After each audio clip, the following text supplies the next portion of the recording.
Por este lado no tengas temor alguno, Congre, no hemos encontrado sus huellas. ¿Y cómo sin ningún recurso ha podido vivir cerca de 2 meses? Pues hay que tener en cuenta que pronto hará 2 meses que la Carcante fondeó en la bahía de El Gor, y a menos que ese individuo haya vivido todo ese tiempo de pescado crudo. Después de todo, nosotros habremos partido antes de la llegada del aviso, que es lo importante. El Santa Fe no debe llegar hasta dentro de 8 días lo menos, a juzgar por el libro del Faro, declaró Carcante. Y en 8 días, añadió Congre, estaremos lejos del Cabo de Hornos, en ruta hacia las Salomón o las Nuevas Hébridas. Por supuesto, Congre. Voy a subir por última vez a la galería para observar el mar. Sí. ¿Hay algún barco a la vista? ¿Qué nos importa?, le interrumpió Congre encogiéndose de hombros. El Atlántico y el Pacífico son de todo el mundo. La Carcante tiene sus papeles en regla, yo me he ocupado de que así sea, y puedes estar tranquilo. Y aunque encontráramos el Santa Fe a la entrada del estrecho, le enviaríamos nuestro saludo, pues nunca está de más la cortesía. Como se ve, Congre confiaba en el éxito. Verdad es que todo parecía favorecerlo. En tanto que su capellán descendía hacia la playa, Carcante subió la escalera que conduce a la galería del faro, y permaneció en observación durante 1 hora. El cielo aparecía ya completamente despejado, y la línea del horizonte se dibujaba con toda claridad. Aunque el mar estaba un poco agitado todavía, el oleaje no era lo suficientemente violento para dificultar la reparación de la goleta. Además, en cuanto el barco estuviera en el estrecho, encontraría la mar bella, y navegaría como por un río al abrigo de la tierra y con viento de popa. En alta mar no apareció más que un barco, que navegaba hacia el Océano Pacífico y no tardó en desaparecer. 1 hora más tarde, Carcante tuvo un momento de inquietud, que pensó comunicar a Congre. Una lejana columna de humo apareció hacia el nordeste. Era un vapor que se dirigía hacia la isla de los Estados, o hacia el litoral de la Tierra del Fuego. Las conciencias de los criminales se sobresaltan por cualquier cosa. Bastó una humareda lejana para que Carcante experimentase serias emociones. ¿Será el aviso?, se preguntó asustado. Era el 25 de febrero, y el Santa Fe no debía arribar hasta los primeros días de marzo. ¿Habría adelantado el viaje? Si era él, antes de 2 horas estaría a la altura del Cabo San Juan. Entonces todo perdido. Era necesario renunciar a la libertad en el preciso momento de conquistarla y volver a la espantosa existencia del Cabo San Bartolomé. A sus pies, Carcante veía la goleta que se balanceaba graciosamente. Todo estaba dispuesto. No tenía más que levar el ancla para zarpar. Pero no le hubiera sido posible hacerlo con viento contrario y marea ascendente, y era necesario esperar 2 horas y media. Imposible, pues, hacerse a la mar antes de la llegada del aviso, si era el Santa Fe aquel barco que estaba a la vista de la isla. Carcante soltó un juramento que le ahogaba. No quiso, sin embargo, alarmar a Congre, muy ocupado en los últimos preparativos, antes de asegurarse por completo, y continuó en observación en la galería del faro. El barco se aproximaba rápidamente, porque tenía a su favor la corriente y la brisa. El vapor forzaba la marcha, a juzgar por la espesa humareda que despedía, y, de seguir aquella velocidad, no tardaría en llegar a la altura del cabo. Carcante iba siguiendo con ansiedad la marcha del barco, y su inquietud aumentaba a medida que disminuía la distancia del vapor a la costa. Esta distancia quedó bien pronto reducida a pocas millas, y el casco del navío se hizo visible. En el momento que los temores de Carcante eran más vivos, desaparecieron como por encanto. El vapor hizo una maniobra para ganar el estrecho, y el bandido pudo observar que se trataba de un barco de 1.200 a 1.500 toneladas, y que no era posible confundir con él. Santa Fe. Todos los de la banda conocían perfectamente el aviso por haberle visto varias veces durante su prolongada escala en la bahía de El Gor. Carcante respiró tranquilo, y se alegró de no haber alarmado inútilmente a sus compañeros. El segundo de la banda permaneció todavía 1 hora en la galería, hasta que vio desaparecer el vapor hacia el norte de la isla, a una distancia excesiva para poder enviar Su número al faro, señal que desde luego hubiera quedado sin correspondencia. 40 minutos después el vapor, que navegaba con una velocidad de lo menos 12 nudos por hora, desaparecía a la altura de la punta Colnet. Carcante bajó a la playa, después de haberse asegurado que ningún otro barco aparecía en toda la extensión del mar. Se acercaba la hora de la marea baja. Era el momento fijado para la salida de la goleta. Los preparativos estaban terminados, las velas prestas a ser izadas. A las 6 Congre y la mayor parte de sus compañeros estaban a bordo. Poco después el bote conducía a los que aún estaban en tierra. La marea empezaba a bajar lentamente. Ya se descubría el lugar donde la goleta había estado durante las reparaciones. Del otro lado de la caleta, las rocas mostraban sus cabezas puntiagudas. Una ligera resaca iba a morir en la arena de la playa. Había llegado el momento de zarpar, y Congre dio la orden de levar el ancla. Las velas fueron orientadas y la goleta comenzó lentamente su movimiento hacia el mar. El viento soplaba de este-sudeste y la Carcante doblaría sin dificultad el cabo San Juan. Congre, que conocía perfectamente la bahía, estaba seguro que ningún peligro le amenazaba y con la mano en el timón, dejaba que la goleta fuera aumentando su velocidad. A las 6:30, la Carcante no estaba más que a una milla de la extrema punta.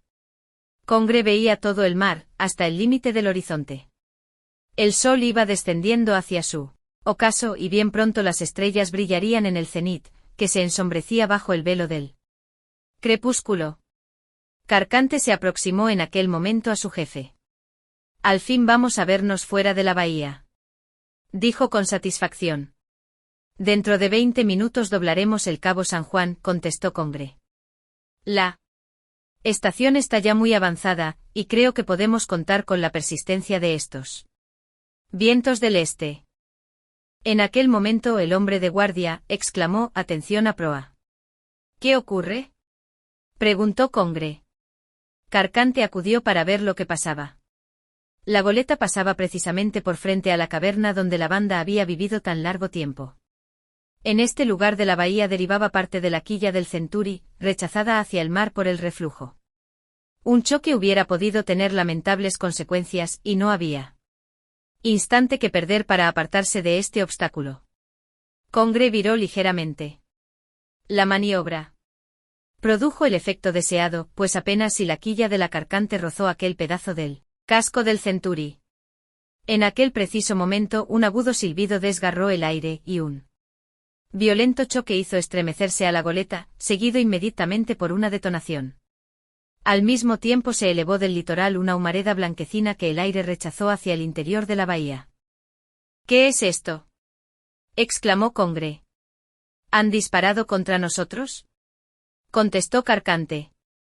«Toma la barra», ordenó Congre.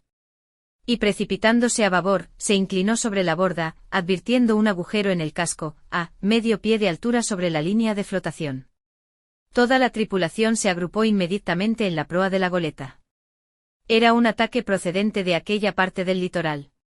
Un proyectil que la Carcante recibía en su flanco en el momento de salir de la bahía, y que si le hubiera dado un poco más abajo seguramente la hubiese echado a pique. Se comprenderá fácilmente la sorpresa y el espanto que produjo a bordo tan inesperada agresión.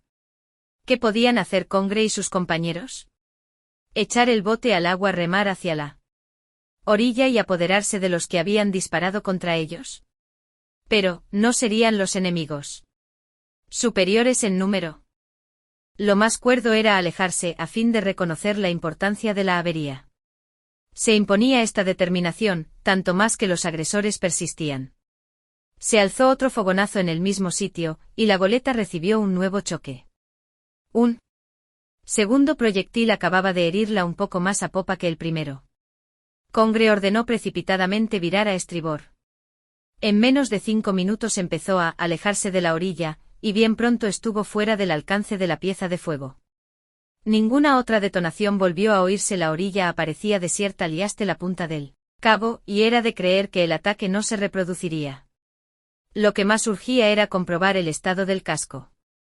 Este examen no podía hacerse por el interior del barco porque hubiera sido necesario desembarcar la carga. Pero lo que no dejaba lugar a duda era que los dos proyectiles habían atravesado el casco, alojándose en la cala. Fue echado al agua el bote desde el cual Congre y el carpintero examinaron el casco de la goleta a fin de ver si podían reparar allí mismo la avería. Pronto pudieron cerciorarse que los proyectiles habían atravesado hasta la cala. Afortunadamente no hablan interesado más que la obra muerta. Los dos agujeros estaban cerca de la línea de flotación. Unos cuantos centímetros más abajo y se hubiera producido una vía de agua que tal vez no hubiera habido tiempo de cegar antes que la cala se hubiera inundado, y hubiera sumergido la carcante a la entrada de la bahía. Seguramente Congre y los suyos se hubieran salvado en el bote, pero la goleta se habría perdido sin remisión. En suma, la avería no era de extrema gravedad, pero de bastante importancia para impedir que la carcante se aventurase en una larga navegación. Al menor bandazo que diese sobre babor, el agua penetraría en el interior. Era necesario, por lo tanto, tapar los dos agujeros hechos por los proyectiles antes de continuar la marcha. ¿Pero quién será el canalla que nos ha enviado esto?, preguntaba reiteradamente Carcante. Tal vez ese torrero que se nos ha escapado, contestó Vargas. ¿Acaso algún superviviente del Century a quien ese torrero habrá salvado? Pero, en fin, para disparar proyectiles hace falta un cañón, y ese cañón no habrá caído de la luna. Evidentemente, aprobó Carcante. No hay duda que procede del barco náufrago. Qué lástima que no hayamos dado con él entre los restos. No se trata ahora de eso, interrumpió bruscamente Congre, sino de repararlo antes posible la avería. En efecto, no era cosa de entretenerse en discutir acerca del ataque contra la goleta, sino de proceder a las necesarias reparaciones. En rigor, se la podría conducir a la orilla opuesta de la bahía, a la punta Diagous. 1 hora bastaría para ello. Pero en este lugar la goleta hubiera estado muy expuesta a los vientos de alta mar, y hasta la punta Several la costa no ofrecía ningún seguro abrigo. Congre resolvió por lo tanto volver aquella misma noche al fondo de la bahía de Elgor, donde el trabajo podría llevarse a cabo con toda seguridad, y lo más rápidamente posible. Pero en aquel momento la marea descendía y la goleta no podía vencer el reflujo. Forzoso era esperar la marca ascendente, que no se haría sentir hasta las 3 de la madrugada.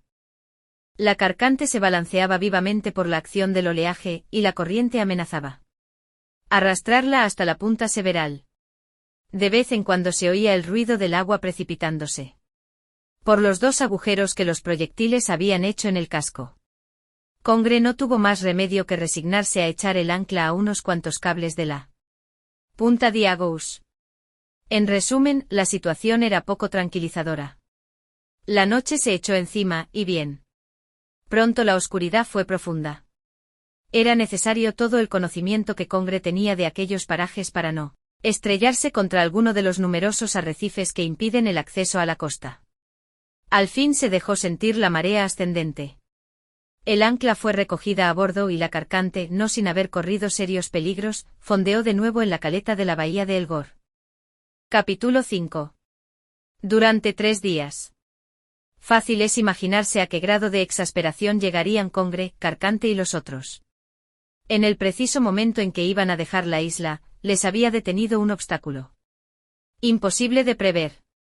Y en 4 o 5 días, tal vez en menos, el aviso podría presentarse en la entrada de la bahía de Elgor. Seguramente, de haber sido menos graves las averías de la coleta, Congre no hubiese dudado en buscar otro fondeadero. Hubiera ido, por ejemplo, a refugiarse en el Abra de San Juan, que al doblar el cabo se encuentra en la costa septentrional de la isla. Pero en el estado en que se encontraba el barco hubiera sido una locura pretender realizar semejante travesía. Hubiérase ido al fondo antes de llegar a la altura de la punta. El recorrido había de hacerlo con viento de popa, y el agua no hubiese tardado en invadir la bodega, por lo menos la carga se hubiera perdido irremisiblemente. Se imponía, por lo tanto, el regreso a la caleta del Faro, y Congre había obrado muy cuerdamente al acordarlo. Durante aquella noche nadie durmió a bordo, dedicándose todos a la vigilancia más estricta en prevención de un nuevo ataque. Era de temer que una tropa numerosa, superior a la banda Congre, hubiera desembarcado en la isla. Tal vez se conociera ya en Buenos Aires la existencia de esta banda de piratas, y el gobierno argentino tratase de destruirla. Sentados a popa Congre y Carcante hablaban de todo esto, mejor dicho, hablaba solamente el segundo, pues Congre permanecía absorto y no contestaba más que por monosílabos. Carcante fue el primero que expuso esta hipótesis, la llegada a la isla de los estados de soldados argentinos para perseguir a Congre y sus compañeros. Pero aun admitiendo que su desembarco hubiese pasado inadvertido, no era aquel procedimiento el de una tropa regular. Lo natural era el ataque inmediato a la plaza, o en caso que les hubiese faltado el tiempo para organizarlo, haber dispuesto a la entrada de la bahía varias embarcaciones para apoderarse de la goleta a su salida, o cuando menos para ponerla en la imposibilidad de continuar su ruta. En todo caso, era evidente que no se hubiesen limitado a la única escaramuza de aquellos desconocidos agresores, cuya prudencia demostraba su debilidad. Carcante abandonó, pues, aquella hipótesis y volvió a la idea de Vargas. Sí, era evidente que lo único que se proponían los que atacaron a la goleta era impedir que saliera de la isla. Se trataba indudablemente algunos supervivientes del Centuri que se habían encontrado con el torrero, quien les pondría en autos de todo lo sucedido, previéndoles de la próxima llegada del aviso. Pero el aviso no está aquí todavía, dijo Congre con voz que la cólera hacía temblar. Antes de su regreso, la goleta estará lejos de la isla. Era muy improbable, aun admitiendo que el torrero del Faro hubiera encontrado a los náufragos, que entre todos sumaran más de 3. Como admitir que se hubiesen salvado más de tan violenta tempestad. ¿Y que iba a poder este puñado de hombres contra una tropa numerosa y bien armada? La goleta, una vez reparada, ganaría alta mar, saliendo por medio de la bahía. Lo que había ocurrido una vez era preciso procurar que no se repitiera. No era, pues, más que una cuestión de tiempo. ¿Cuántos días se emplearían en repararla nueva avería? Durante la noche no ocurrió incidente alguno, y en cuanto hubo amanecido, la tripulación puso manos a la obra. El primer trabajo consistía en desplazar la parte de la carga correspondiente al flanco de babor. Se necesitaría lo menos medio día para subir hasta el puente aquella multitud de objetos. No sería necesario desembarcar el cargamento ni dejar en seco la goleta, porque, encontrándose los agujeros un poco por encima de la línea de flotación, se conseguiría taparlos sin gran trabajo. Congre y el carpintero bajaron a la cala, y he aquí el resultado de su examen. Los agujeros, situados a 2 o 3 pies el uno del otro, eran los dos de bordes limpios, como si hubiesen sido hechos con un taladrador. Podrían, por tanto, quedar herméticamente cerrados con trozos de madera. En suma, no podía decirse que la goleta hubiera experimentado serias averías. No comprometían el buen estado del casco, y podrían ser rápidamente reparadas. ¿Cuándo?, preguntó Congre. Entre hoy y mañana todo quedará arreglado. De suerte que podremos volver a colocar la carga durante la noche y aparejar pasado mañana. Seguramente, declaró el carpintero. 60 horas bastarían para las reparaciones, y la partida de la Carcante no se habría al fin y al cabo retardado más que 2 días. Carcante preguntó a Congre si no se proponía volver al cabo San Juan para procurar saber qué había sucedido. ¿Para qué?, contestó Congre. No sabemos con quién nos las tenemos que haber, necesitaríamos ir 10 o 12, no pudiendo quedar más que 2 o 3 al cuidado de la coleta. Y quién sabe lo que ocurriría durante nuestra ausencia. Es verdad, convino Carcante, y luego, ¿qué ganaríamos con eso? Lo importante es dejar la isla lo antes posible. Pasado mañana por la mañana, estaremos en alta mar, declaró terminantemente Congre. Había, pues, muchas probabilidades que el aviso no arribara antes de la partida de la goleta. Además, si Congre y sus compañeros se hubiesen trasladado al cabo San Juan, no hubieran encontrado restos de Vázquez y John Davis. He aquí lo que había sucedido. Durante la tarde de la víspera la proposición hecha por John Davis les ocupó por completo. El sitio escogido para emplazar el cañón fue el ángulo mismo de la escollera. Entre las rocas que se amontonaban en aquella punta, John Davis y Vázquez pudieron fácilmente acoplar el afuste, pero en cambio, les costó un gran trabajo transportar el cañón hasta el lugar elegido de antemano. Fue necesario atravesar un espacio erizado de puntas rocosas, por donde no era posible arrastrarlo. No había más remedio que levantar la pieza con palancas, lo que exigía mucho tiempo y mucha fatiga. Serían las 6 cuando el cañoncito quedó emplazado de manera que enfilara la entrada de la bahía. John Davis procedió a cargarlo introduciendo una fuerte cantidad de pólvora, que fue atascada con hojas secas, encima de las cuales se colocó el proyectil. Se puso el cebo y la pieza quedó en disposición de hacer fuego en el momento preciso. John Davis dijo entonces a Vázquez: he pensado detenidamente en lo que nos conviene hacer. Es preciso no echar a pique la goleta, pues si así fuera, todos esos canallas podrían ganar la orilla, y tal vez no pudiéramos escapar. Lo esencial es que la goleta se vea precisada a volver a su fondeadero, y permanecer en él algún tiempo para reponer sus averías. Estamos conformes, dijo Vázquez, pero la avería que produzca la bala del cañón puede quedar reparada en una mañana. No, contestó John Davis, porque se verán obligados a desembarcar la carga.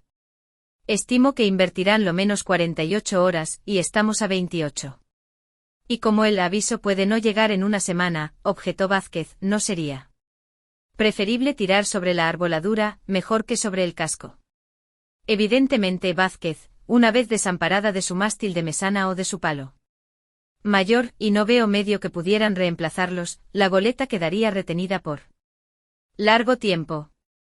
Pero atinar a su mástil es más difícil que dar en el casco, y es necesario que nuestros proyectiles den en el blanco. Sí, es verdad, contestó Vázquez, tanto más que si estos miserables no salen hasta la marea de la tarde, que es lo más probable, habrá ya poca claridad. Haga usted, pues, lo que mejor le parezca, Davis. Vázquez y su compañero no tenían más que esperar, y se apostaron cerca de la pieza, dispuestos a hacer fuego en cuanto la goleta pasara frente a ellos. Ya se sabe cuál fue el resultado del ataque y en qué condiciones tuvo la carcante que volver a su fondeadero. John Davis y Vázquez no dejaron su puesto hasta ver que la goleta estaba de nuevo en el fondo, en la bahía. Y ahora lo que les aconsejaba la prudencia era buscar otro refugio en cualquier otro punto de la isla. Podía suceder, como Vázquez había dicho, que Congre y una parte de los suyos fueran al Cabo San Juan en persecución de los agresores. Su decisión fue rápidamente adoptada. Dejar la gruta, buscar a 1 o 2 millas de allí un nuevo refugio situado de tal suerte que pudieran ver todo barco que llegase por el norte. Sí. El Santa Fe aparecía, se trasladarían al Cabo San Juan, para desde allí hacerle señales. El comandante Lafayette les enviaría un bote para recogerlos a bordo, donde le pondrían al tanto de la situación que al fin se desenlazaría, bien que la goleta permaneciera retenida en la caleta o que desgraciadamente estuviera ya en alta mar. Dios quiera que esto no ocurra, repetía Vázquez. A medianoche se pusieron en marcha llevándose las provisiones, las armas y la reserva de pólvora. Siguieron la orilla del mar durante 6 millas, aproximadamente, dando la vuelta al Abra de San Juan. Después de algunas pesquisas acabaron por descubrir una cavidad suficiente para poderse refugiar hasta la llegada del aviso. Vázquez y John Davis estuvieron en observación. Sabían que la goleta no podía aparejar mientras estuviera subiendo la marea, y estaban tranquilos.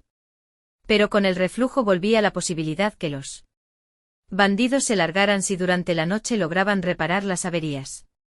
Seguramente que Congre no retardaría ni una hora su salida, ante el temor que el Santa Fe apareciera a la vista de la isla.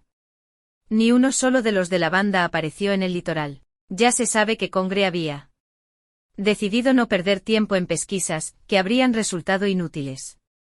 Activar el trabajo, terminar las reparaciones en el más breve plazo posible, era lo mejor que podían hacer.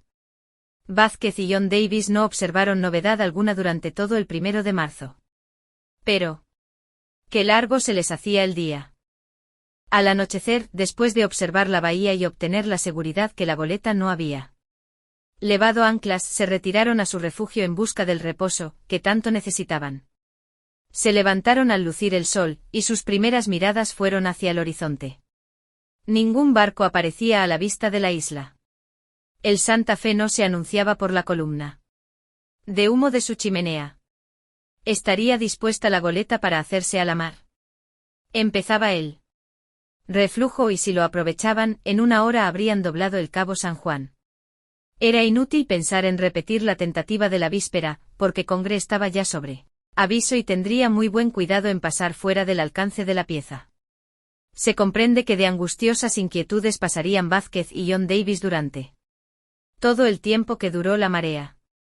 Hacia las 7 se hizo sentir la marea ascendente y con ella la seguridad que Congre no podría aparejar hasta por la tarde.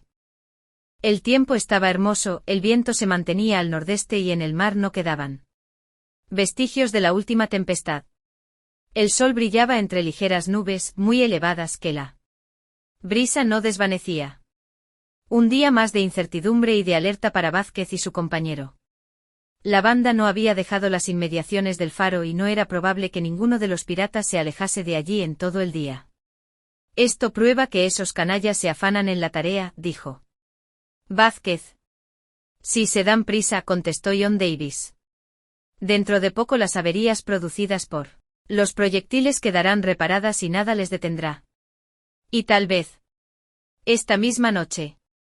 Aunque la marea sea tardía, añadió Vázquez. No tienen necesidad de un faro que les alumbre, la conocen perfectamente. Así como la última noche la remontaron, esta noche descenderán por ella al mar. La goleta se los llevará. Qué desgracia que no la haya usted desmantelado. ¿Qué quiere usted, Vázquez? Contestó Davis. Se ha hecho lo que se ha podido. Dios hará lo demás.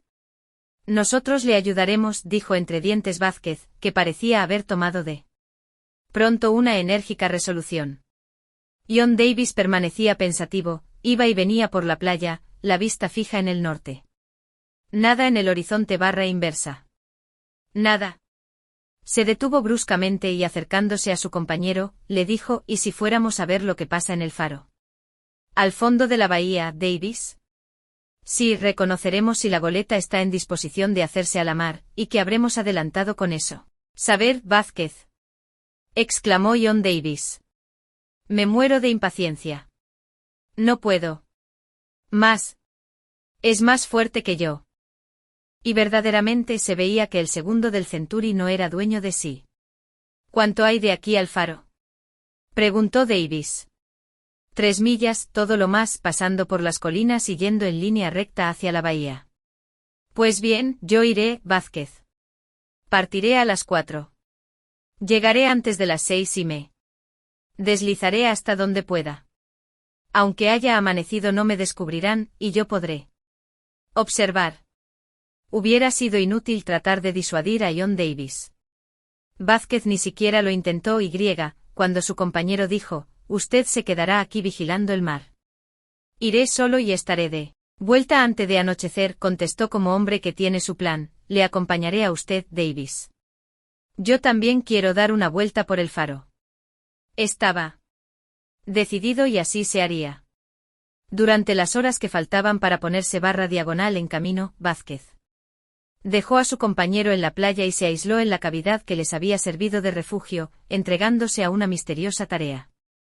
El segundo del Century le sorprendió una vez en disposición de afilar cuidadosamente su largo cuchillo en la roca, y otra desgarrando una camisa en tiras que luego trenzaba haciendo una cuerda. A las preguntas que le fueron hechas, Vázquez respondió de un modo evasivo, asegurando que se explicaría más claramente cuando llegara la noche. John Davis no insistió.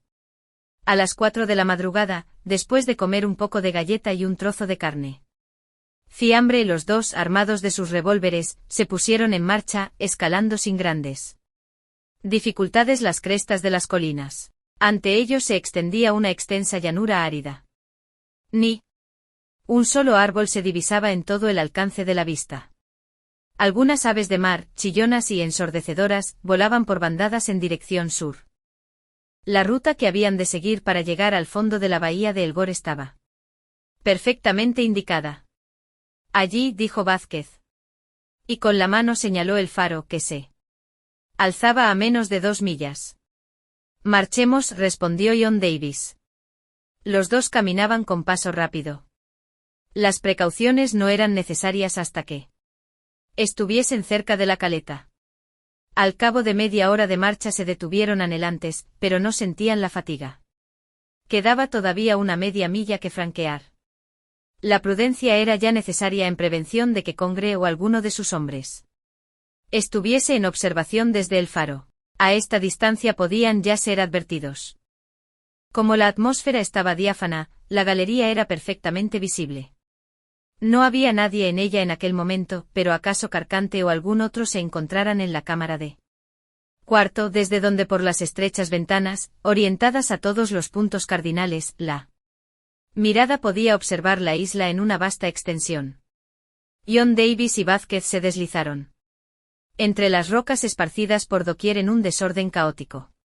Pasaban de una a otra, deslizándose cuidadosamente, a veces arrastrándose por el suelo para atravesar un espacio descubierto. Su marcha se retardó considerablemente durante esta última parte del camino. Eran cerca de las 6 cuando alcanzaron la última de las colinas que encuadraban la caleta. No era posible que fuesen descubiertos, a menos que uno de los de la banda se hubiera destacado en dirección a ellos. Aun desde lo alto del faro no hubieran podido ser visibles en medio de las rocas, entre las que se confundían. La Carcante estaba allí, flotando en la caleta. La tripulación se ocupaba en volver a la cala la parte de la carga que había sido preciso subir al puente durante las reparaciones. Todo indicaba que la reparación estaba concluida, que los agujeros producidos por los proyectiles quedaban completamente cerrados. «Están en disposición de partir», exclamó John Davis comprimiendo su cólera, próxima a estallar. «Quién sabe si zarparán antes de la marea, de aquí a 2 o 3 horas», decía Vázquez. «Y no poder nada». «Nada», repetía John Davis. Efectivamente, el carpintero Vargas había cumplido su palabra. Su tarea había sido rápida y convenientemente ejecutada. No quedaba huella de la avería. Habían bastado los 2 días. Colocada la carga en su sitio, cerradas las escotillas, la Carcante estaba en disposición de hacerse a la mar. Sin embargo, transcurrió el día y desapareció el sol sin que a bordo se notasen señales de una próxima partida. Desde su abrigo, Vázquez y John Davis escuchaban los ruidos que llegaban hasta ellos desde la bahía. Eran gritos, risas, juramentos, el arrastrar de los fardos sobre el puente.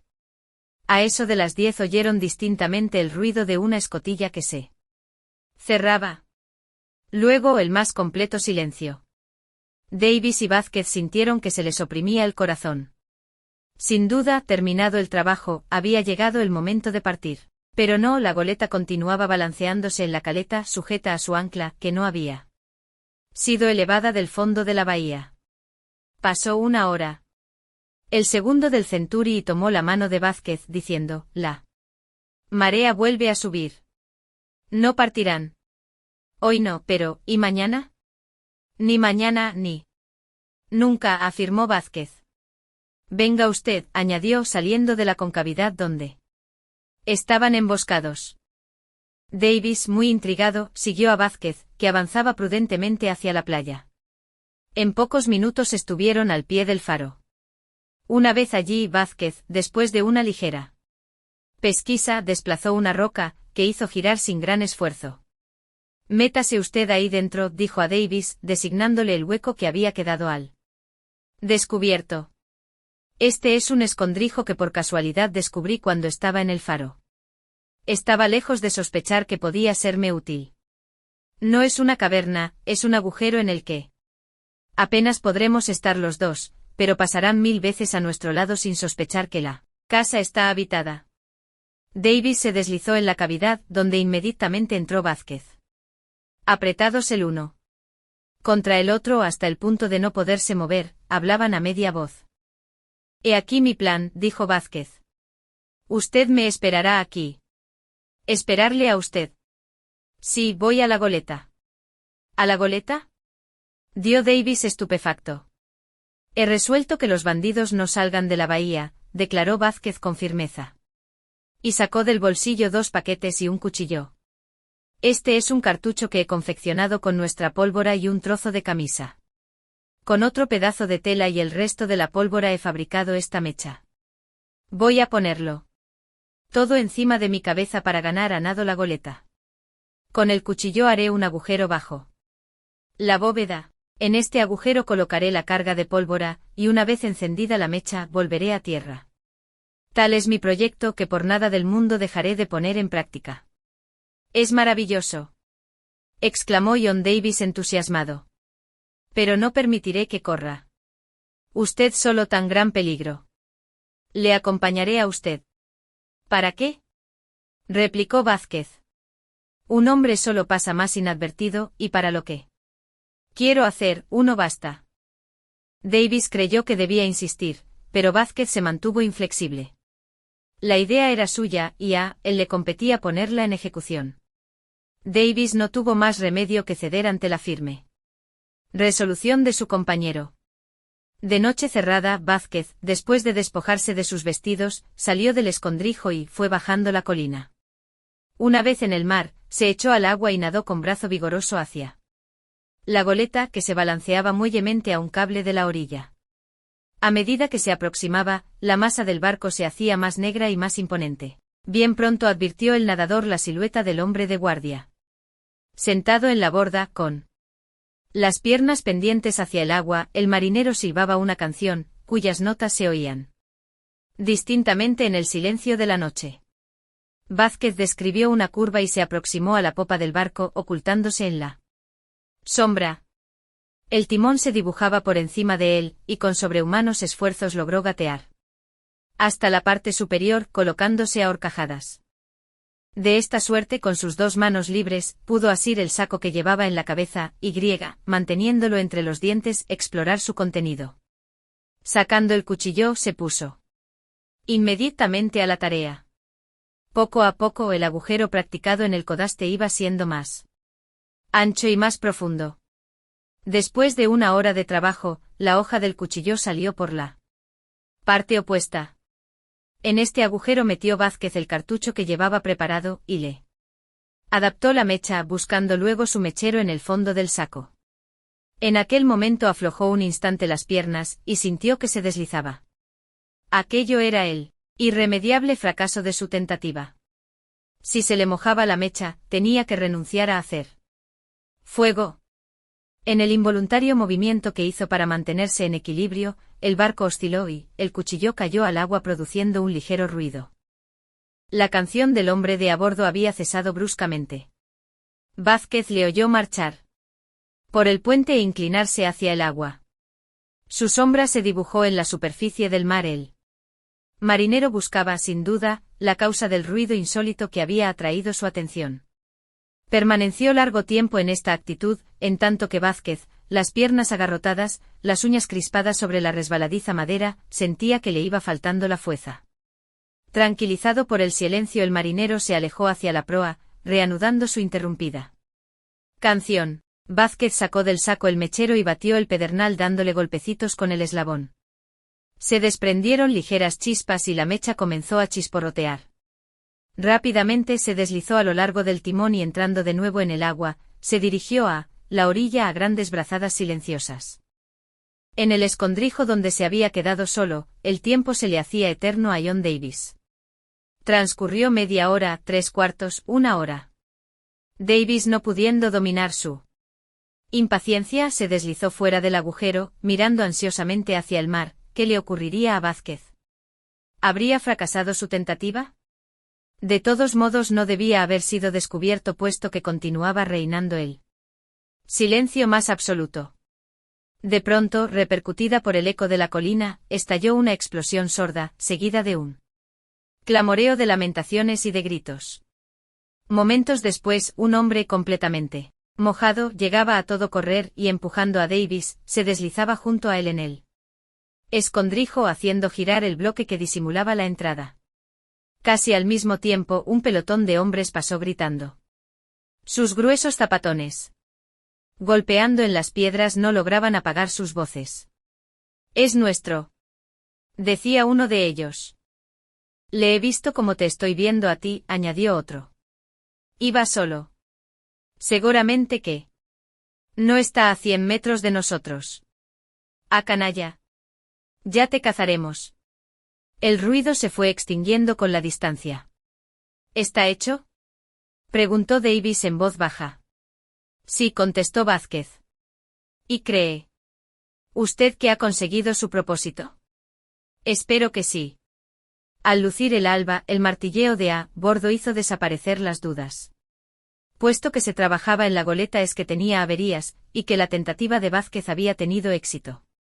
Pero lo que ni uno ni otro podían saber era la importancia de estas averías. «Puede ser que tengan que permanecer un mes en la bahía», exclamó Davis, olvidando que si tal cosa ocurriera, su compañero y él se morirían de hambre en el fondo de su escondite. «Silencio», dijo Vázquez, asiéndole una mano. Se aproximaba un nuevo grupo de hombres, acaso el mismo que regresaba de la infructuosa caza. Los que lo constituían no pronunciaban una palabra. No se oía más que el ruido de las pisadas. Toda la mañana estuvieron Vázquez y Davis oyendo patear alrededor de ellos. Los bandidos pasaban y repasaban en persecución del agresor de la goleta. Sin embargo, a medida que el tiempo transcurría, esta persecución pareció disminuir. Hacía largo tiempo que no se oía ningún ruido del exterior, cuando a mediodía se detuvieron 3 o 4 hombres a 2 pasos del agujero en que Davis y Vázquez estaban embutidos. «Decididamente no hay medio de dar con él», dijo uno de ellos, sentándose sobre la roca misma que obstruía el orificio. «Más vale que renunciemos a ello», afirmó otro, «los camaradas están ya a bordo. Y nosotros vamos a hacer otro tanto. Después de todo, ese bribón ha dado un golpe en vago». Vázquez y Davis se estremecieron, prestando gran atención a lo que decían sus enemigos. Sí, aprobó un cuarto interlocutor. Lo que él quería era hacer saltar el timón. El alma y el corazón de un barco. Bonita obra nos hubiera hecho ese pillo. Afortunadamente no lo ha conseguido. El mal se reduce a un agujero en la bóveda y a un herraje arrancado. El timón no ha sufrido nada, o casi nada. Hoy mismo quedará todo reparado, repuso el que había iniciado esta conversación, esta tarde, antes que suba la marea, nos habremos largado y que se quede ese maldito en la isla muriéndose de hambre. Bueno, López, ¿has descansado ya bastante?, interrumpió bruscamente una voz ruda. ¿A qué charlar tanto? Vamos a bordo. Vamos, contestaron los otros 3, poniéndose en marcha. En la reducidísima caverna donde se ocultaban Vázquez y Davis, aplanados por lo que acababan de oír, se miraron en silencio. 2 gruesas lágrimas aparecieron en los ojos de Vázquez, deslizándose por sus curtidas mejillas, sin que el rudo marino se preocupara de disimular este testimonio de su impotente desesperación. He aquí a qué irrisorio resultado le había conducido su heroica tentativa. 12 horas de retraso suplementario, a esto se reducía todo el perjuicio sufrido por la banda de piratas. Aquella misma tarde, con sus averías reparadas, la goleta se alejaría por el extenso mar, desapareciendo en el horizonte. El ruido del martilleo que subía de la caleta probaba que Congre hacía trabajar con ardor para poner a la carcante en disposición de hacerse a la mar. A las 5:15, este ruido cesó bruscamente con gran desesperación de Vázquez y Davis, que comprendieran que había dado fin el trabajo de reparación. Pocos minutos después, el chirrido de la cadena les comunicó que Congre había mandado levar el ancla, disponiéndose para zarpar. Vázquez no pudo contenerse y, haciendo girar la roca, se arriesgó a echar una ojeada al exterior. Hacia el oeste el sol declinaba detrás de las montañas que limitaban la vista por esta parte. No transcurriría una hora sin que la luz solar se hubiera extinguido por completo. La goleta continuaba en el fondo de la bahía sin que mostrase ninguna visible huella de sus recientes averías. A bordo todo parecía estar dispuesto. La cadena, vertical y rígida, indicaba que bastaría un último esfuerzo para levar el ancla en el momento deseado. Vázquez, olvidando toda prudencia, había sacado la mitad del cuerpo fuera del agujero. Davis, detrás de él, estaba pegado a su espalda. Ambos miraban anhelantes. La mayor parte de los piratas estaban ya a bordo. Sin embargo, algunos quedaban todavía en tierra.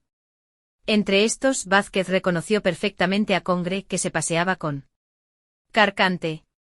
Poco después se separaron, y Carcante se dirigió hacia la puerta del faro. «Cuidado», dijo Vázquez, «sin duda ese bandido va a subir a la galería». Los dos se deslizaron hasta el fondo de su escondrijo. Efectivamente, Carcante subía por última vez al faro. La goleta iba a partir enseguida, y quería inspeccionar el horizonte para ver si algún barco aparecía a la vista de la isla. La noche prometía ser hermosa, el viento había amainado y seguramente tendrían buena navegación. Cuando Carcante hubo llegado a la galería del faro, John Davis y Vázquez le vieron muy distintamente que daba la vuelta, dirigiendo su larga vista sobre todos los puntos del horizonte. De pronto se escapó de su boca un verdadero rugido. Congre y los demás habían levantado la vista hacia él. Entonces, con una voz que todos oyeron perfectamente, Carcante gritó el aviso. El aviso, capítulo 6. El aviso Santa Fe. ¿Cómo describir la agitación que se produjo entre los piratas? El grito de el aviso, había caído como una bomba, como una sentencia de muerte sobre la cabeza de gatos miserables. El Santa Fe era la justicia que llegaba sobre la isla, era el castigo de tantos y tantos crímenes que no podían quedar impunes. ¿Pero se habría equivocado Carcante? ¿Aquel barco que se aproximaba era en realidad el aviso de la Marina Argentina? ¿Navegaría con rumbo a la bahía de El Gor? No sería más bien otro vapor cualquiera que se dirigiera hacia el estrecho de Lemer o hacia la Punta Several, pasando al sur de la isla. En cuanto Congre hubo oído el grito de Carcante, echó a correr hacia el faro, precipitándose escalera arriba a unirse con su segundo. ¿Dónde está el barco?, preguntó. Allí, al norte-nordeste. ¿A qué distancia? A unas 10 millas. De suerte que no puede llegar a la bahía. ¿Antes de la noche? No. Congre tomó el anteojo y observó el barco con extrema atención, sin pronunciar una palabra. Nada más cierto que se trataba de un vapor. Distinguíase el humo que se escapaba en volutas espesas, lo que demostraba que la máquina activaba sus fuegos. Y que este vapor fuera el aviso era cosa indudable para Congre y Carcante, que habían visto varias veces el barco argentino durante los trabajos de construcción del faro. Además, este navío se dirigía directamente sobre la bahía.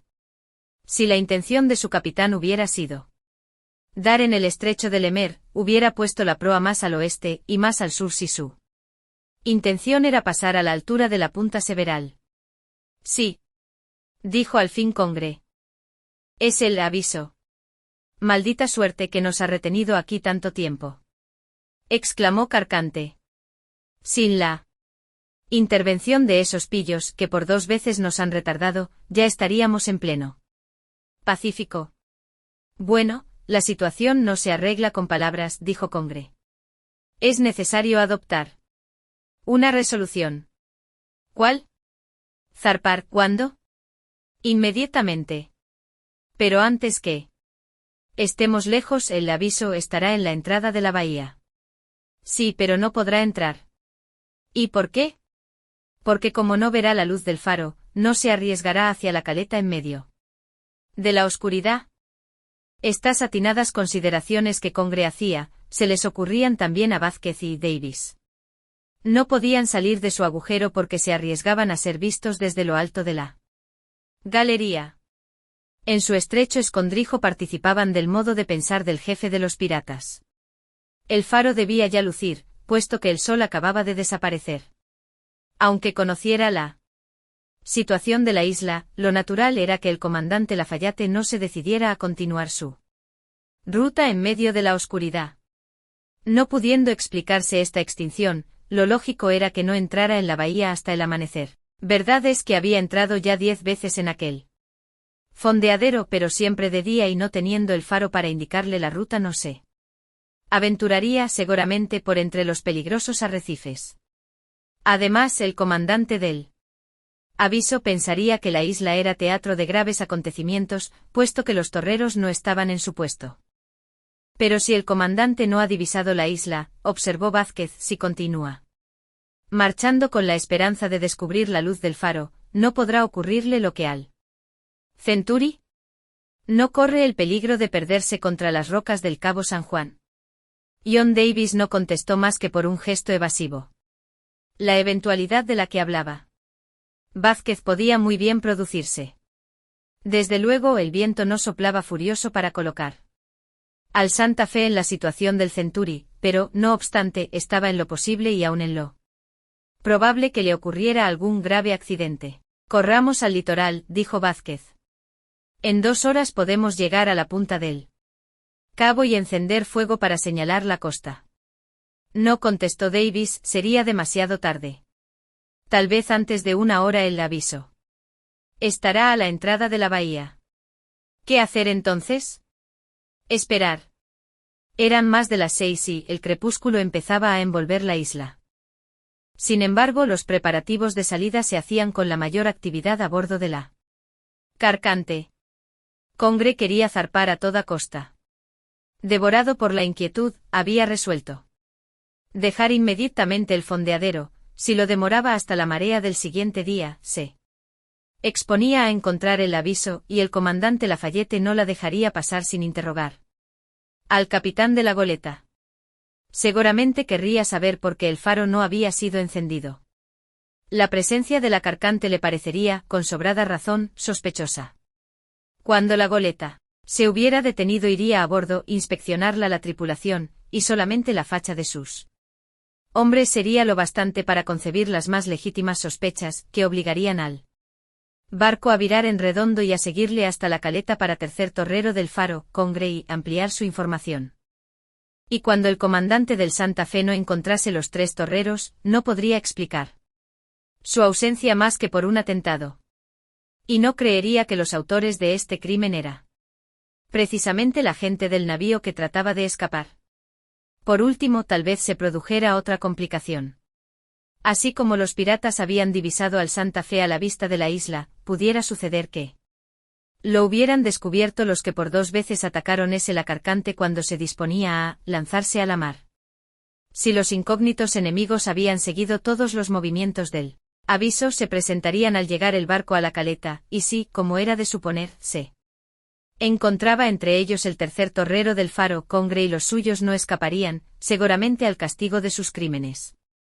Congre había tenido en cuenta todas estas eventualidades y sus consecuencias. De aquí la decidida resolución que había adoptado, zarpar inmediatamente, y puesto que el viento que soplaba del norte le era favorable, aprovechar la noche para ganar alta mar a toda vela. La goleta tendría ante ella el vasto océano, y lo probable era que el aviso, en la imposibilidad de descubrir la luz del faro, y no queriendo aproximarse a tierra en medio de las tinieblas, permaneciese bastante alejado de la isla de los Estados. Si era preciso, extremando más la prudencia, en vez de dirigirse hacia el estrecho de Lemer, Congre pondría la proa al sur e iría a doblar la punta Several. Después de hacerse todas estas consideraciones, el jefe de la banda dio las órdenes para apresurar los preparativos de marcha. John Davis y Vázquez adivinaban el plan de los piratas, se preguntaban de qué manera se las arreglarían para frustrarlo y sentían, desesperados, toda la magnitud de su impotencia. A las 7:30, Carcante llamó a los hombres que aún quedaban en tierra.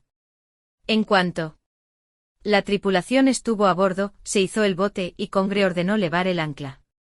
John Davis y Vázquez oyeron el chirrido regular de la cadena recogida bajo la acción del molinete. Al cabo de 5 minutos, el ancla estaba recogida al servirla. Inmediatamente la goleta Empezó su evolución y desplegando las altas y bajas velas, con el fin de aprovechar toda la brisa que ya iba cayendo, empezó a navegar lentamente.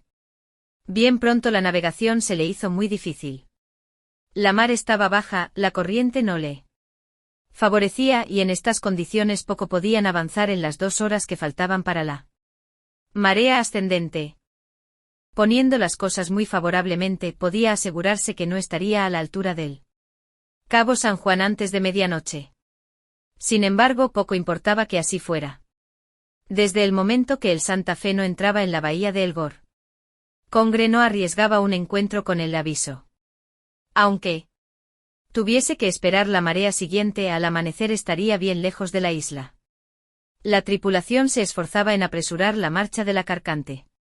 Aunque Congre conocía esta orilla, sabía cuán peligrosa era por el sinnúmero de arrecifes que la desbordan. 1 hora después de la partida se creyó tan cerca de las rocas, que le pareció prudente virar, a fin de apartarse del peligro.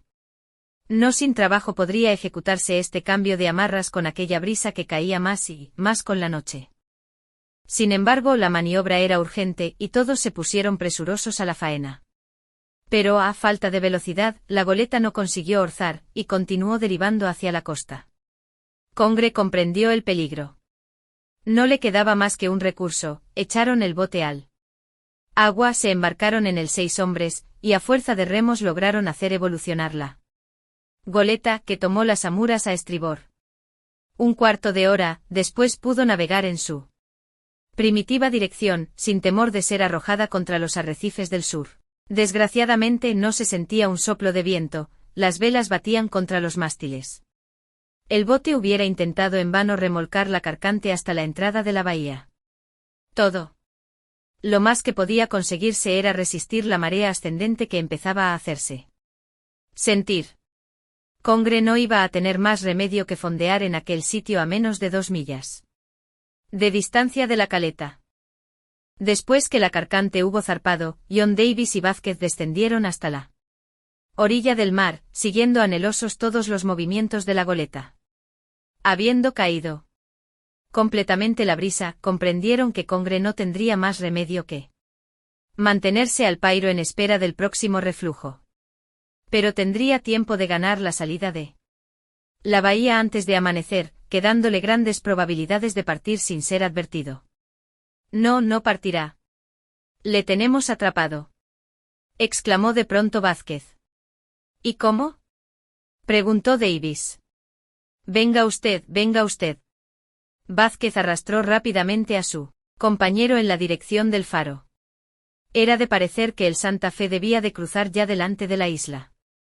Hasta pudiera estar muy cerca, lo que después de todo, no ofrecía un gran peligro, dada la tranquilidad del mar. No había duda que el comandante Lafayette, muy sorprendido de la extinción del faro, estaría frente a la isla esperando que amaneciese. Así pensaba también Congre, pero al mismo tiempo veía grandes probabilidades de poder despistar al aviso. En cuanto el reflujo empujara las aguas de la bahía hacia el mar, la Carcante, sin necesidad de viento, reanudaría su marcha, y en menos de 1 hora estaría en pleno océano. Una vez fuera, Congre no se alejaría hacia alta mar, sino que al amparo de la brisa, que no falta ni aun en las noches más tranquilas, iría costeando hacia el sur en medio de la oscuridad de la noche. En cuanto lograse doblar la punta Several, distante de 7 a 8 millas, la goleta quedaría al abrigo del acantilado y nada tendría que temer. El único peligro era ser advertidos por los vigías del Santa Fe, pues seguramente que el comandante Lafayette no dejaría alejarte a la Carcante sin interrogar a su capitán a propósito del faro. Forzando la máquina, el aviso alcanzaría a la goleta antes que ésta pudiera desaparecer detrás de las alturas del sur. Eran más de las 9. Congre tuvo que resignarse a fondear para resistir la marea, esperando el momento en que se hiciera sentir el reflujo. Era necesario esperar 6 horas. Próximamente, porque antes de las 3 no sería favorable la corriente. El bote se había izado nuevamente a bordo y Congre permaneció vigilante para no perder un minuto en cuanto pudiera ponerse en marcha. De pronto, la tripulación lanzó un grito que hubiera podido oírse desde las 2 orillas de la bahía. Un extenso haz luminoso acababa de alumbrar las tinieblas. La luz del faro brillaba en todo su esplendor iluminando el mar. ¡Ah, canallas! Han encendido el faro, exclamó Carcante. A tierra, ordenó Congre. Efectivamente, para escapar al apremiante peligro que les amenazaba, no había más que un recurso: desembarcar, dejando a bordo de la goleta un reducido número de hombres, correr hacia el faro, subir la escalera de la torre, arrojarse sobre el torrero y los que le acompañasen, desembarazarse de ellos y apagar aquella luz que era su perdición. Si el aviso se había puesto en marcha para entrar en la bahía, se detendría seguramente al restablecerse la oscuridad. Si llegase a rebasar la entrada, procuraría salir al ver que le faltaba la luz que le guiara hasta la caleta, o a lo sumo fondearía esperando el alba. Congre mandó echar al agua el bote en el que se acomodaron el jefe, Carcante y 10 de sus hombres armados de fusiles, revólveres y cuchillos. En un minuto atracaron a la orilla, precipitándose hacia el faro, que no distaba más que milla y media. Este trayecto fue recorrido en un cuarto de hora caminando en compacto grupo. Toda la banda, menos los hombres dejados a bordo, se encontraba reunida al pie del faro. Arriba estaban Vázquez y John Davis. A todo correr, sin tomar precauciones, puesto que sabían que nadie había de interponérseles, llegaron hasta la puerta del faro, que Vázquez quería encender para que el aviso pudiera ganar la caleta sin tener que esperar el día. Lo que él temía, temor que le devoraba, era que Congre hubiese destruido las lentes, roto las lámparas y que el aparato no estuviese en disposición de funcionar. Si así era, la goleta tenía grandes probabilidades de huir sin ser advertida del Santa Fe. Ambas se lanzaron hacia las habitaciones de los torreros, se introdujeron en el corredor, empujaron la puerta de la escalera, que cerraron tras de sí con todos los cerrojos, subieron la escalera y llegaron a la cámara de cuarto. La linterna estaba en buen estado, las lámparas en su lugar, provistas de las mechas y el aceite con que las dejaron el día en que por última vez habían lucido. Congre no había destruido el aparato de la linterna, no queriendo más que impedir el funcionamiento del faro durante el tiempo de su permanencia en la bahía de El Gor. ¿Y cómo iba a prever en qué circunstancias tendría que abandonarla? El faro volvía a lucir de nuevo.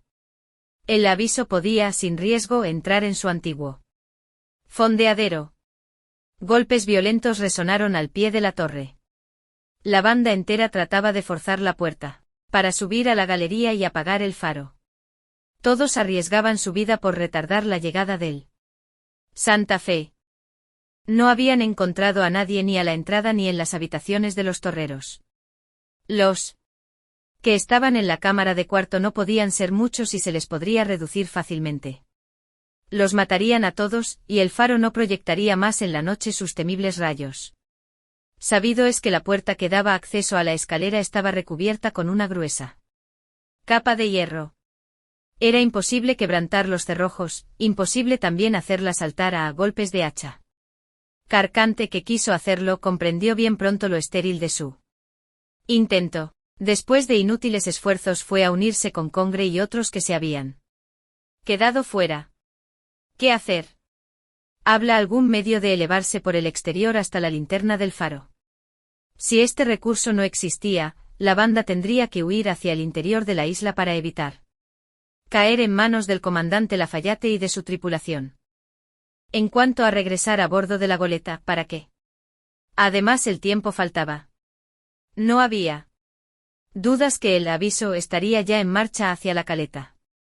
Si por el contrario el faro se extinguía, el Santa Fe no solamente no podría continuar su marcha, sino que acaso tuviera que retroceder y tal vez la goleta pudiera pasar. Existía un medio de llegar hasta la galería del faro. La cadena del pararrayos, exclamó Congre. Efectivamente, a lo largo de la torre se tendía una cadena metálica, mantenida de 3 en 3 pies por garfios de hierro. Elevándose a pulso a fuerza de puños, era posible ganarla galería y acaso sorprender a los que ocupaban la cámara de cuarto. Congre iba a intentar este último medio de salvación. Carcante y Vargas le precedieron. Agarrados a la cadena, empezaron a gatear el uno cerca del otro, esperando pasar. inadvertidos en la oscuridad de la noche.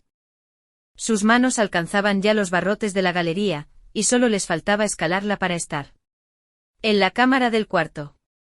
En aquel preciso momento sonaron 2 detonaciones.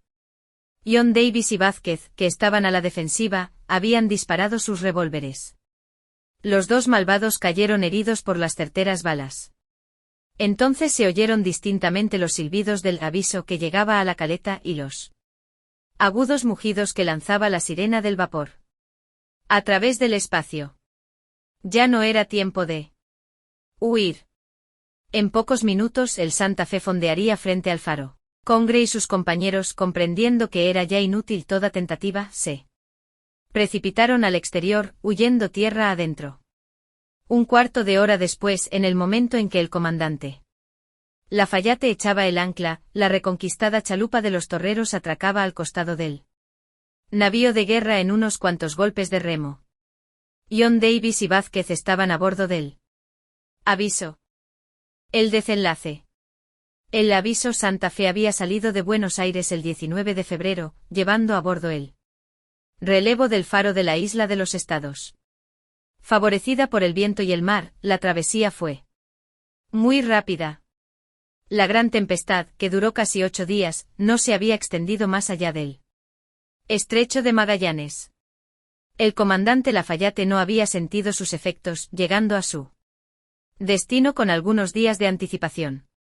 12 horas más tarde hubiera sido inútil perseguir a la banda Congre, porque la goleta estaría en pleno océano. El comandante Lafayette no dejó que pasara la noche sin ponerse al corriente de lo que había sucedido en la bahía de El Gor durante los 3 pasados meses. Si Vázquez estaba a bordo, sus camaradas Felipe y Mouraise no le acompañaban. El otro, John Davis, era completamente desconocido. El capitán del Santa Fe les hizo entrar en su camarote y dijo dirigiéndose a Vázquez: el faro se ha encendido tarde. Hace 9 semanas que no funciona, respondió Vázquez. 9 semanas. ¿Qué significa esto? ¿Y sus 2 compañeros? Felipe y Mouraise no existen. 21 días después de la partida del Santa Fe, el faro no tenía más que un torrero, mi comandante. Vázquez relató los acontecimientos que había sido teatro la isla de los Estados. Una banda de piratas bajo las órdenes de un tal Congre, hacía varios años que estaba instalada en la bahía de El Gor, atrayendo los navíos hacia los arrecifes del Cabo San Juan, recogiendo los restos de los naufragios y asesinando a los supervivientes. Nadie sospechó su presencia durante el tiempo que duró la construcción del faro, porque los bandidos se habían refugiado en el Cabo San Bartolomé, extremo occidental de la isla. Cuando partió el Santa Fe y los torreros quedaron solos, la banda Congre remontó la bahía de El Gor en una goleta que por casualidad cayó en su poder. Minutos después de fondear en la caleta, Mouraise y Felipe caían muertos sobre la cubierta del barco pirata. Si Vázquez escapó a la catástrofe, fue por encontrarse en aquel momento en la cámara de cuarto. Huyendo de los bandidos, se refugió en el litoral del Cabo San Juan, donde pudo sostenerse, gracias a las provisiones descubiertas en una caverna, donde los piratas almacenaban sus reservas. Luego Vázquez refirió el naufragio del Century y la suerte que tuvo de poder salvar al segundo de a bordo, y cómo vivieron los 2 esperando la llegada del Santa Fe. Su más viva esperanza era que la goleta, retenida por importantes reparaciones, no pudiera hacerse a la mar para ganar los parajes del Pacífico antes del regreso del aviso en los primeros días de marzo. Pero seguramente hubiera podido abandonar la isla antes de esta fecha si los 2 proyectiles que John Davis le metió en el casco no la hubiesen detenido unos días más. Vázquez concluyó su relato guardando silencio acerca del último accidente que tanto decía en honor suyo. Entonces intervino John Davis diciendo: lo que Vázquez olvida decir a usted, mi comandante, es que nuestros 2 proyectiles no alcanzaron el éxito. A pesar de los agujeros que le hicimos en el casco, la Maule hubiera zarpado si Vázquez, con gran peligro de su vida, no hubiera llegado a nado hasta la goleta, colocando en ella un cartucho de pólvora. Verdad es que no se obtuvo todo el resultado apetecido. Las averías fueron ligeras, pudiendo ser reparadas en 12 horas, pero ese breve tiempo fue el suficiente para que pudiese usted encontrar la goleta en la bahía. Es a Vázquez, por lo tanto, a quien se debe este resultado, y a él también se le ocurrió la idea de correr hacia el faro y encenderle para que el aviso pudiera entrar en la bahía. El comandante Lafayette estrechó afectuosamente las manos de Vázquez y John Davis, quienes por su valerosa intervención habían logrado que el Santa Fe llegase a la bahía de El Gore antes de la partida de la goleta. El capitán del aviso, a la hora en que el crepúsculo empezaba a oscurecer el cielo, había distinguido perfectamente, si no la costa este de la isla, al menos los elevados picos que se alzan en segundo término. Se encontraba entonces a unas 10 millas y contaba con estar en el fondeadero 2 horas más tarde. Era el momento en que el Santa Fe había sido divisado por John Davis y Vázquez. Entonces fue también cuando Carcante, desde lo alto del faro, le señaló a Congre, quien tomó sus disposiciones para aparejar a toda prisa, a fin de salir de la bahía antes que el Santa Fe entrase en ella. Durante este tiempo, el Santa Fe continuaba navegando hacia el Cabo San Juan. El mar estaba en calma, y apenas se sentían los últimos soplos de la brisa de alta mar. Seguramente antes de establecerse el faro del fin del mundo, el comandante Lafayette no hubiese cometido la imprudencia de aproximarse tanto a tierra durante la noche, y menos de aventurarse en la bahía de El Gore para ganar la caleta. Pero ahora, la costa y la bahía estaban alumbradas, y no le pareció necesario esperar hasta el siguiente día. El aviso continuó por lo tanto su ruta hacia el sudoeste y cuando la noche cayó por completo se hallaba a menos de 1 milla de la bahía de El Gore. El Santa Fe se mantuvo allí sobre la máquina, esperando a que luciera el faro. Transcurrió 1 hora sin que se divisara ningún punto luminoso sobre la isla. El comandante Lafayette no podía equivocarse acerca de su posición, indudablemente allí estaba la bahía de El Gore. Seguramente estaba a la vista del faro. Y el faro no se encendía. Los del aviso pensaron que algún accidente había ocurrido al aparato. Tal vez durante la última tempestad, que tan violenta había sido. Hablase roto la linterna, desmontadas las lentes y las lámparas puestas fuera de servicio. No se les pudo pasar por la mente que los terreros habían sido víctimas del ataque de una banda de piratas, que 2 de ellos hubiesen caído bajo los golpes de los asesinos, y que el tercero se hubiera visto obligado a huir para no sufrir la misma suerte. Yo no sabía qué hacer, dijo el comandante Lafayette. La noche era muy oscura y no podía aventurarme en la bahía. No tenía más remedio que mantenerme a distancia hasta que amaneciera. Mis oficiales, mi tripulación, todos éramos presa de mortal ansiedad, presintiendo alguna desgracia. Por último, a eso de las 9 el faro brilló. El retraso debía depender de algún accidente. Entonces ordené aumentar la presión y puse la proa hacia la entrada de la bahía. 1 hora después el Santa Fe entraba en ella. A 1,5 millas de la caleta encontré fondeado un barco que parecía abandonado. Iba a enviar unos cuantos hombres a bordo cuando resonaron tiros disparados desde la galería del faro. Comprendimos que los torreros eran atacados y que se defendían, probablemente contra la tripulación de aquella goleta. Hice mugir la sirena para asustar a los agresores. Y 1/4 de hora después el Santa Fe echaba el ancla. A tiempo, mi comandante, dijo Vázquez. Lo que no hubiera podido hacer si usted no hubiese arriesgado su vida para alumbrar el faro. Ahora la goleta estaría en alta mar. Nosotros no la hubiéramos visto salir de la bahía, y esos miserables se nos hubieran escapado. Conocida bien pronto la historia por todos los del aviso, Vázquez y John Davis no cesaron de recibir entusiastas felicitaciones. La noche se pasó tranquilamente y al día siguiente Vázquez conoció a los 3 torreros que iban a relevar a sus compañeros en el servicio del faro. No hay para qué decir que durante la noche se envió a la goleta un fuerte destacamento de marineros para tomar posesión del barco, a fin de evitar que Congre intentase reembarcar y salir de la bahía aprovechando el reflujo. El comandante Lafayette comprendió que era necesario, para garantir la seguridad de los torreros del Faro purgar la isla de los bandidos que la infestaban, y que, después de la muerte de Carcante y de Vargas, eran aún en número de 13, comprendido entre ellos su jefe Congre. Dada la extensión de la isla, la persecución sería larga y acaso no se tuvo todo el éxito deseado. ¿Cómo era posible que la tripulación del Santa Fe pudiera dar una batida en regla? Seguramente que Congre y sus compañeros no cometerían la imprudencia de volver al cabo San Bartolomé en previsión de que hubiera sido descubierto el secreto de su retiro, pero disponían del resto de la isla, y tal vez transcurrieran semanas, y aun meses, antes que se capturara a todos los individuos de la banda. Y sin embargo el comandante Lafayette estaba en el deber de no abandonar la isla antes de dejar a los torreros al abrigo de toda agresión y de haber asegurado el funcionamiento regular del faro. Lo que en verdad podía precipitar el resultado era la situación en que Congre y los suyos iban a encontrarse. No les quedaban provisiones ni en la caverna del cabo San Bartolomé ni en la de la bahía de El Gor. El comandante Lafayette, guiado por Vázquez, pudo comprobar que, cuando menos en esta última, no existía ninguna reserva de galleta, salazón ni conservas de ninguna clase.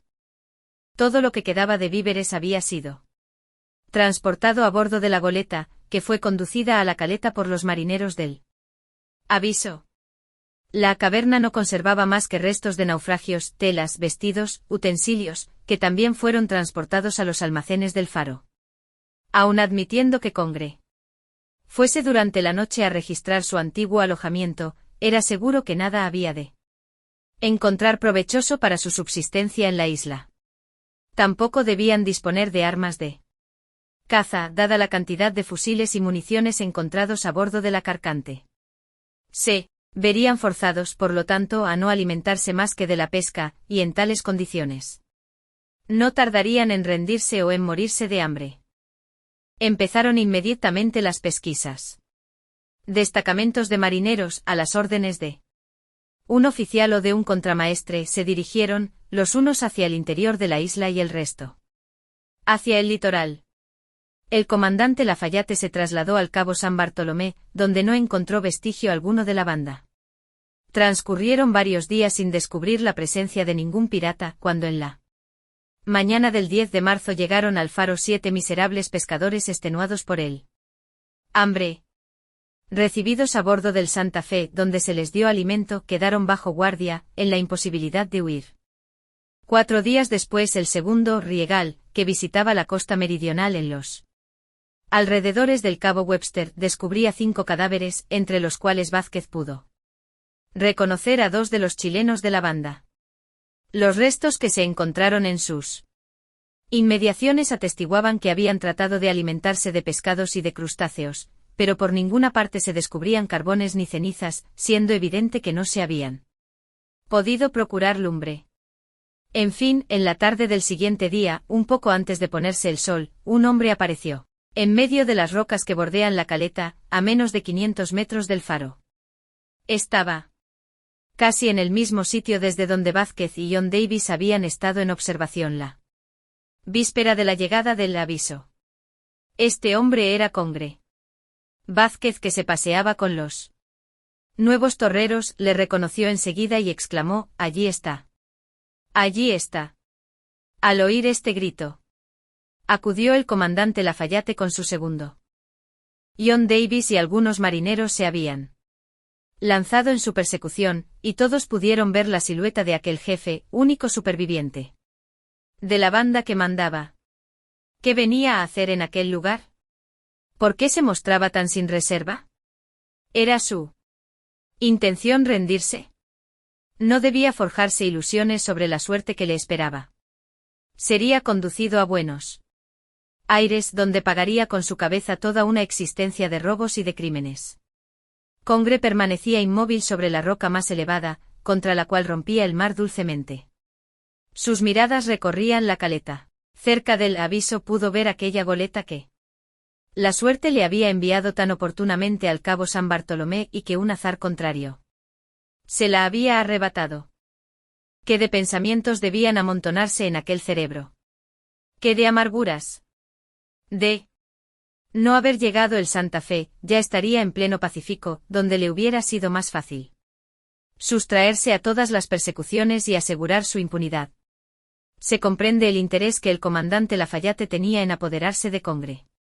Dio sus órdenes y el segundo, Riegal, seguido de media docena de marineros, se lanzó por la izquierda para flanquear las rocas, a fin de apoderarse del bandido. Vázquez guiaba este grupo por el camino más corto. No habían andado 100 metros cuando se oyó una detonación, y se vio caer un cuerpo en el vacío y abismarse entre las aguas del mar. Congre había sacado un revólver de su cinto y se había disparado un tiro en la cabeza. El miserable se había hecho justicia, y la marea descendente arrastraba su cadáver hacia alta mar. Tal fue el desenlace de este drama de la isla de los Estados. Inútil es advertir que desde la noche del 3 de marzo, el faro no había dejado de funcionar.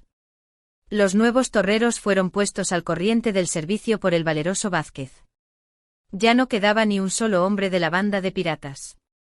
John Davis y Vázquez embarcarían en el Aviso con rumbo a Buenos Aires. De allí, el primero sería repatriado a Móvile, donde no tardaría en obtener el mando de un barco, al que le hacían acreedor su energía y su valor personal. Vázquez iría a su pueblo natal a reposar de las rudas pruebas tan resueltamente soportadas. Pero iría solo, sin que sus pobres compañeros le pudieran acompañar. En la tarde del 18 de marzo, completamente seguro de que ningún riesgo amenazaba ya a los torreros ni al faro, el comandante Lafayette dio la orden de zarpar. Cuando el Aviso dejaba la bahía de El Gor, se ocultaba el sol bajo el horizonte y el Santa Fe se fue alejando sobre la mar ensombrecida, acompañado del haz luminoso que proyectaba de nuevo el faro del fin del mundo.